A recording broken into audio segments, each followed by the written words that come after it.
Welcome to Dr. Dave's Diner.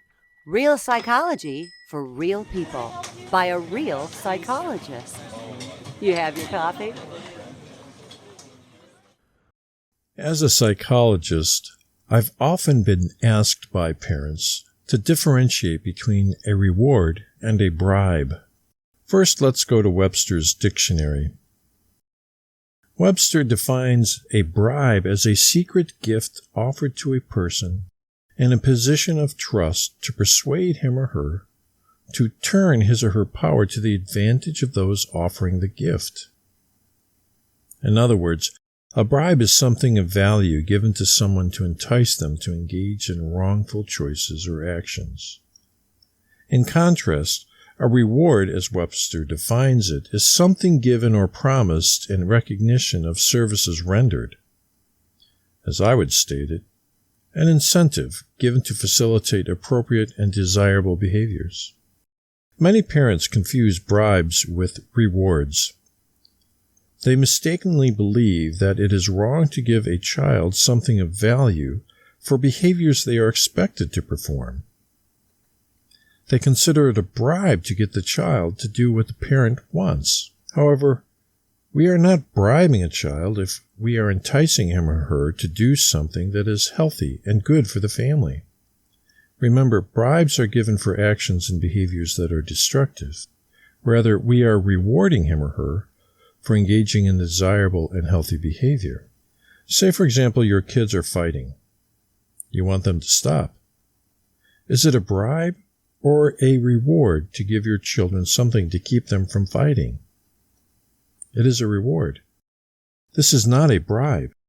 It is an incentive to help them engage in actions and behaviors that are healthy and desirable for everyone. If you want to decrease the frequency of your children fighting and arguing, reward them when they are nice to each other. The goal is to encourage your child to want to perform the desired or targeted behavior. In this case, peaceful interactions with siblings. So when else do you reward a child? When you as a parent want to see an increase in a specified desired behavior or a decrease in a clearly defined undesirable behavior, children do not need to be rewarded for desirable behaviors they engage in naturally. Some kids like a clean room and don't need to be rewarded for keeping their room clean. Most kids, though, need some kind of incentive to teach them to maintain a sanitary living space.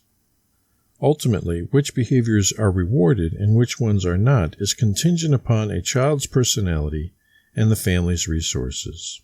Furthermore, it is inappropriate to reward every desirable behavior. To do so may lead to a sense of entitlement and ironically seed a slothful posture towards life, i.e., I won't do anything unless I receive an immediate and direct benefit from my actions. Parents do need to have a clear understanding as to when it is appropriate and healthy to reward and when it is appropriate to withhold a reward. Rewards come in all shapes and sizes. With small children, I often recommend that parents employ a token economy. Children earn tokens for engaging in desirable behaviors and later cash them in for video game time, a new toy, or trips to the local ice cream shop. As the child grows older, money or car privileges might be more appropriate. A cookie just doesn't hold the same value to a 16-year-old as it does a 6-year-old. Before you start your rewards program for your family, make sure that everyone knows what is expected and how the rewards will be distributed. Moreover, I recommend parents reward their children randomly. The random allotment of rewards helps keep kids on their toes and is more likely to produce lasting behavioral changes. Finally, not all rewards are material. We are responsible to teach our children the concepts of self-satisfaction, pride in a job well done, and kindness for kindness' sake. I'm clinical psychologist David NieKamp. and you've been listening to Dr. Dave's Diner. You can find me at dr.daves.diner@gmail.com. Come back next week and bring a friend. We will serve you up something good.